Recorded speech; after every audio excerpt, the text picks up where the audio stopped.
Radio PO, c'est le premier podcast entièrement dédié au métier de l'organisation, par et pour les pros de l'organisation, conçu et animé par vos deux hôtes, Diane et Barbara.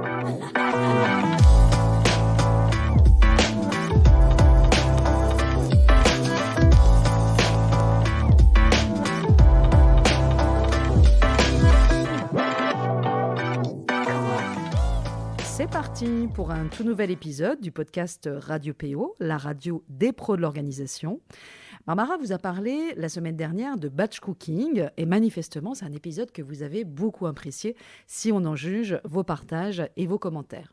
Alors aujourd'hui, j'ai choisi de vous parler à nouveau de l'ADEME et de l'opération Oser changer, mieux consommer, vivre plus léger qu'on a menée à temps et équilibre, vous le savez, avec eux donc pendant plus de 18 mois. Et souvenez-vous, dans l'épisode 6 du podcast, je vous partageais donc les coulisses de l'opération.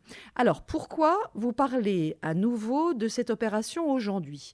Parce que si vous êtes professionnel de l'organisation en activité ou en devenir, vous êtes convié officiellement à un webinaire que l'ADEME organise ce lundi 20 juin, de 16h à 18h pour revenir justement sur cette opération complètement inédite et pour présenter les résultats et le bilan.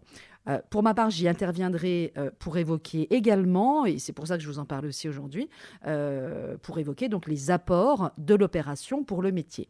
Et je vous mettrai à la fin de l'épisode le lien pour accéder directement au webinaire ce lundi, si le sujet vous intéresse, bien sûr.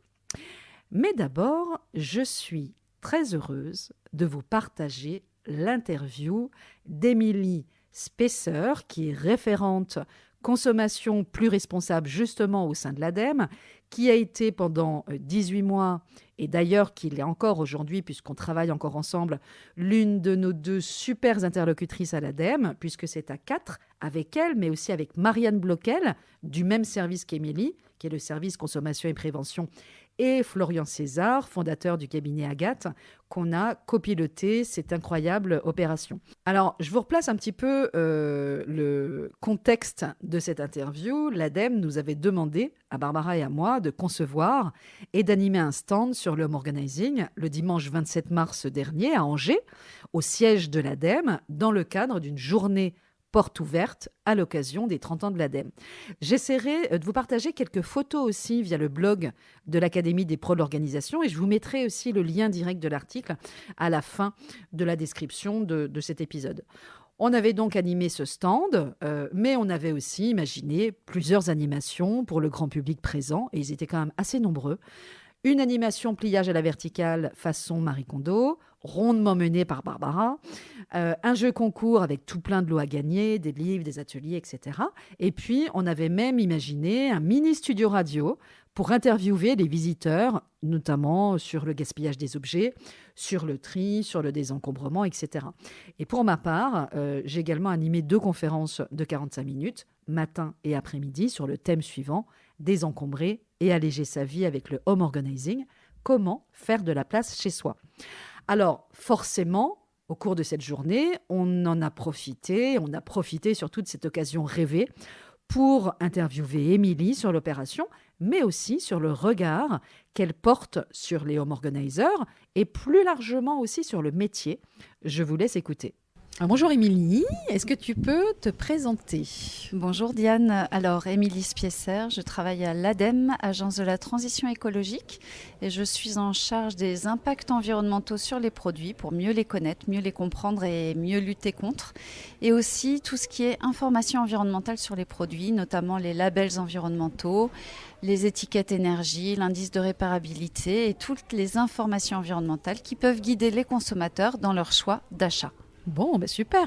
On est là réunis donc pour les 30 ans de l'ADEME. Donc, vous avez organisé une journée porte ouverte, justement. Est-ce que tu peux me dire un petit peu ce que vous avez voulu faire avec cette journée porte ouverte ? Alors exactement, c'est les 30 ans de l'ADEME cette année. Donc on est encore là. Ça veut dire que la planète a encore besoin de protéger son environnement et pour encore pas mal de décennies, voire pire. Et du coup, l'objectif, c'était d'ouvrir les portes de l'ADEME au grand public. On ne peut pas dire que ce soit notre cible prioritaire. On travaille beaucoup avec les collectivités, beaucoup avec les associations de consommateurs ou environnementales et les entreprises. Mais avec le consommateur, finalement, pas tant que ça. Mais nous avons quand même une collection de guides grand public à destination des consommateurs pour qu'ils puissent changer leur comportement et aller vers des comportements plus sobres et plus vertueux pour l'environnement. Oui, et puis on voit que ça fonctionne puisqu'il fait beau et qu'il y a en plus énormément de monde. Tout à fait. Alors du coup, c'est vrai que l'objectif de la porte ouverte, c'est que le siège social est basé à Angers, donc en province. Et là, l'objectif, c'est de montrer aux Angevins qu'il y a l'ADEME sur leur territoire et qu'ils découvrent un petit peu nos activités, que ce soit sur la gestion des déchets, sur la consommation, sur la pollution des sols, aussi sur les énergies, l'alimentation, la qualité de l'air et que sais-je. Bon. Alors, on est aujourd'hui aussi là pour parler de consommation plus responsable et plus sobre. Et c'est l'occasion aussi de présenter un petit peu au grand public l'opération Oser changer qu'on a menée ensemble d'ailleurs pendant plus de 18 mois. Est-ce que tu peux nous en parler et finalement revenir aussi sur ce qui vous a motivé, vous, à vouloir vous lancer dans cette opération qui était quand même assez inédite finalement, assez ambitieuse. Qu'est-ce qui vous a... C'est quoi la genèse finalement de l'opération ? Alors exactement, c'est une très très belle opération, déjà il faut le dire, donc Oser changer. L'idée est venue finalement que chez nous, chacun d'entre nous, avons beaucoup d'objets qui sont là, mais dont on ne se sert pas forcément. Et du coup, on s'est dit, mais comment sensibiliser finalement au changement de comportement les consommateurs ? Et l'idée a germé petit à petit de rentrer finalement chez les gens et de voir ça avec eux. Donc on a décidé de se faire accompagner par 6 home organizers, des spécialistes du rangement, qui sont allés dans 21 foyers que l'on avait préalablement sélectionnés, des foyers diversifiés pour représenter un petit peu la population française. Et l'objectif, nous, pour l'ADEME, c'était finalement pas de désencombrer, trier ce qu'il y avait dans la maison des personnes, mais les amener à réfléchir à comment finalement ne pas conserver ces produits sans les jeter directement à la poubelle pour allonger leur durée de vie, et aussi par la prise de conscience de leur consommation, s'interroger sur celle-ci, donc en s'interrogeant sur leur consommation, aller vers une consommation plus responsable et plus sobre. Bon, est-ce que finalement pour vous cette opération est un succès et qu'est-ce que vous en retirez finalement, vous, au niveau de l'ADEME, comme enseignement, finalement, Tout à quelque fait. part. Alors, c'est un franc succès. C'est un énorme succès. Même, ça fait partie... Alors, nous, c'est vrai qu'on regarde beaucoup les retombées de la presse. Oui, bien sûr. Les retombées presse sont quand même phénoménales. Un gros intérêt pour le sujet. Et après, nous, ce que l'on va retirer de toute cette affaire, finalement, c'est qu'il y a beaucoup d'objets chez les uns et chez les autres qui ne servent à rien et qui pourraient être qualifiés de gaspillage d'objets et qui pourraient surtout servir à d'autres personnes parce que en bon état, parce que encore d'actualité, et du coup ces objets dits dormants restent chez les gens et ne servent à rien. Donc déjà c'est cette prise de conscience de tout un chacun. Et cette opération nous a servi, nous, ADEME, également à mieux communiquer sur, je vais appeler ça les échappatoires ou les filières pour se débarrasser des objets qui ne nous servent plus. Que ça soit la vente d'objets d'occasion, que ça soit le don, que ça soit aussi la réparation, parce que parfois on n'utilise plus un produit parce qu'il n'est plus en fonction, donc on va pouvoir le réparer. Il y a le troc également. Donc il y a un certain nombre de filières qui vont permettre finalement aux consommateurs de se débarrasser des objets dont il n'a plus besoin. Et au-delà de ça, il y avait encore un objectif. C'était donc cette fameuse prise de conscience des consommateurs de tout ce dont ils possèdent. Et là, du coup, de s'interroger sur la consommation plus responsable. Est-ce que finalement, je n'achète pas plus que ce dont j'ai besoin ? Est-ce que je ne devrais pas m'interroger un peu plus avant d'acheter un produit, pour vérifier qu'il va bien me servir ? On discutait l'autre jour, on a un chiffre qui est quand même très parlant, c'est l'utilisation d'une perceuse en moyenne est de 10 minutes sur l'ensemble de sa vie. C'est-à-dire dès l'instant où elle va rentrer chez le consommateur et le jour où elle partira à la poubelle, elle a été utilisée 10 minutes. Donc vous imaginez que toute cette matière, toute cette production finalement est vaine. Pourquoi ne pas utiliser plutôt l'échange ou le prêt ou la location ? Oui. Juste un petit mot peut-être aussi, puisqu'on est sur Radio PO, donc le podcast des pros de l'organisation. Alors, vous connaissiez un petit peu, puisque vous aviez intégré dans votre cahier des charges au départ, effectivement, le fait de faire intervenir des home organizers. Est-ce que c'est finalement un métier que vous avez découvert un petit peu plus, savoir un petit peu comment on fonctionne, et peut-être que ça pouvait vraiment apporter aussi, finalement, au grand public, quelque part? Complètement. Alors, personnellement, c'est un métier que je ne connaissais pas. On a travaillé en binôme sur cette opération avec Marianne Bloquel. Et Marianne, elle connaissait. Et du coup, elle avait cherché un petit peu. Elle avait regardé ce qui se faisait sur le sujet. Elle m'avait parlé de Marie Kondo, que j'ai découvert. Donc, qui est une professionnelle du rangement, mais dont les pratiques nous interpellaient côté ADEME, puisque elle trie, elle désencombre, mais ce qu'on en comprend, c'est que tout va à la poubelle. Donc pour nous, c'était juste impensable de faire ça.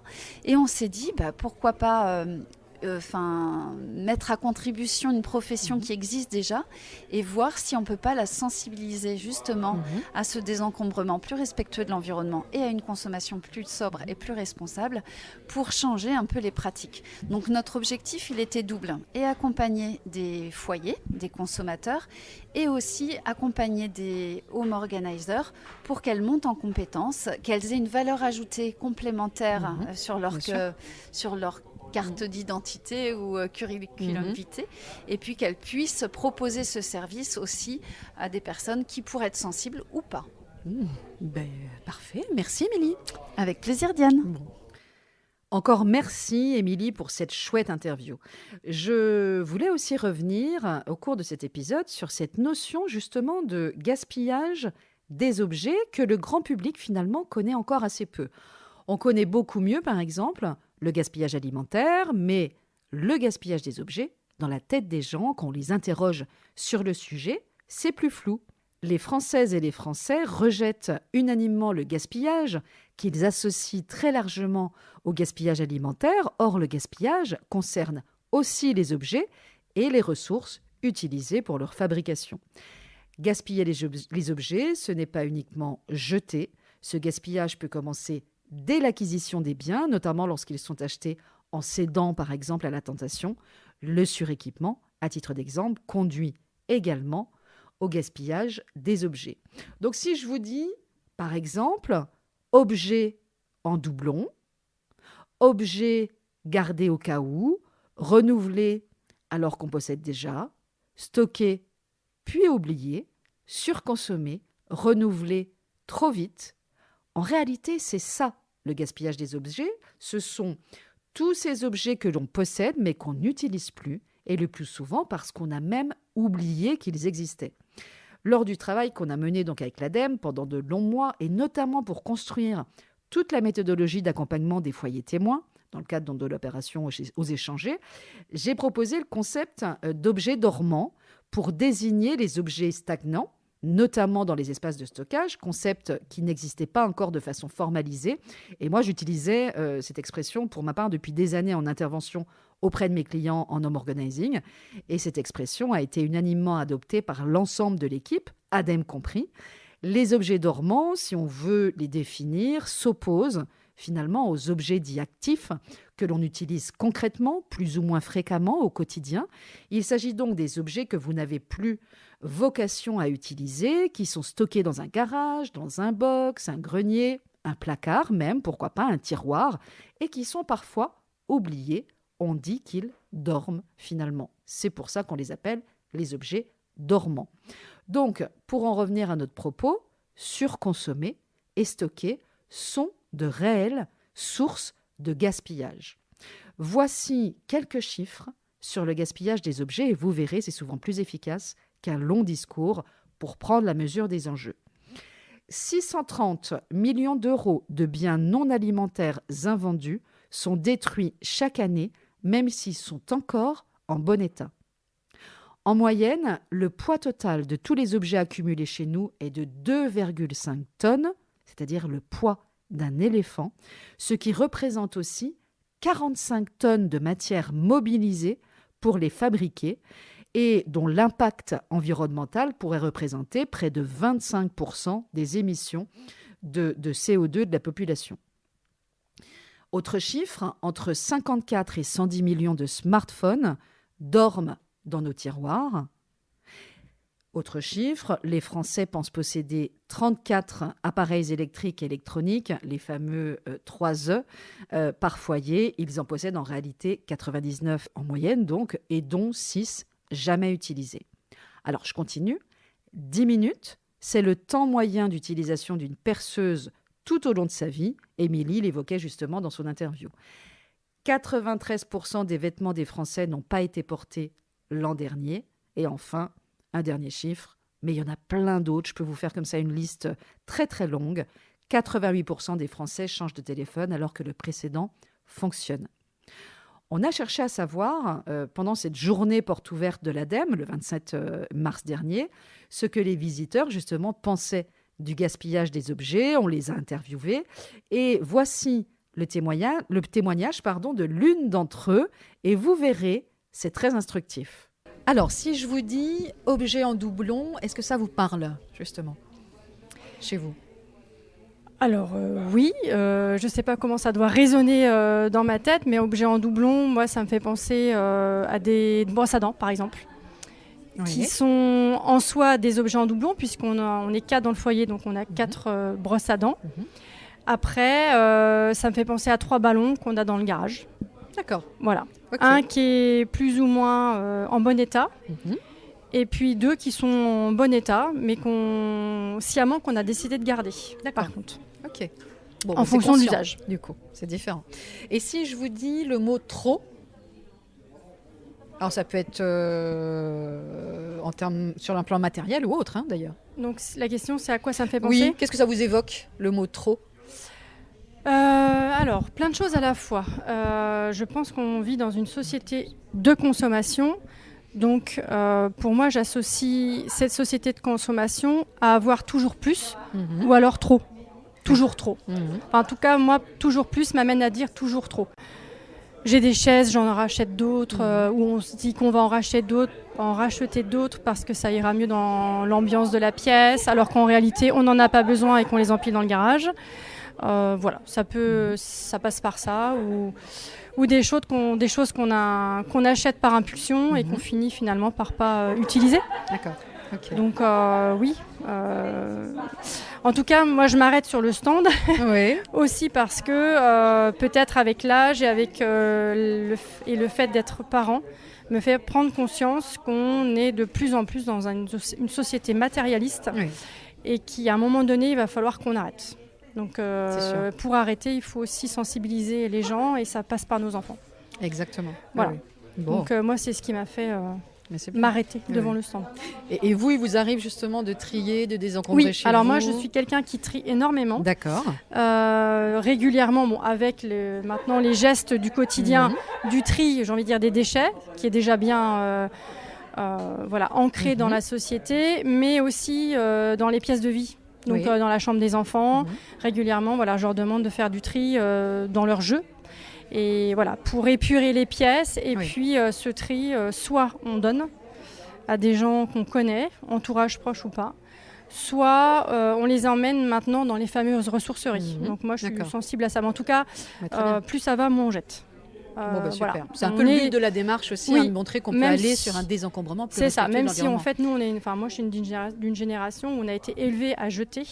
Mais ce qui est rassurant, c'est que je vois que ça change. Donc ça change. On essaye d'éduquer nos enfants à autre chose. Bon, très bien, super, merci beaucoup. De rien. Merci de votre contribution. Dans le 3e et dernier épisode consacré à Oser changer, je vous parlerai enfin du bilan chiffré de l'opération, bilan complété par le regard de plusieurs chercheurs pour prendre justement un petit peu de hauteur sur nos pratiques de consommation. Et je reviendrai bien sûr sur l'apport important, pour ne pas dire considérable, de l'opération pour notre métier.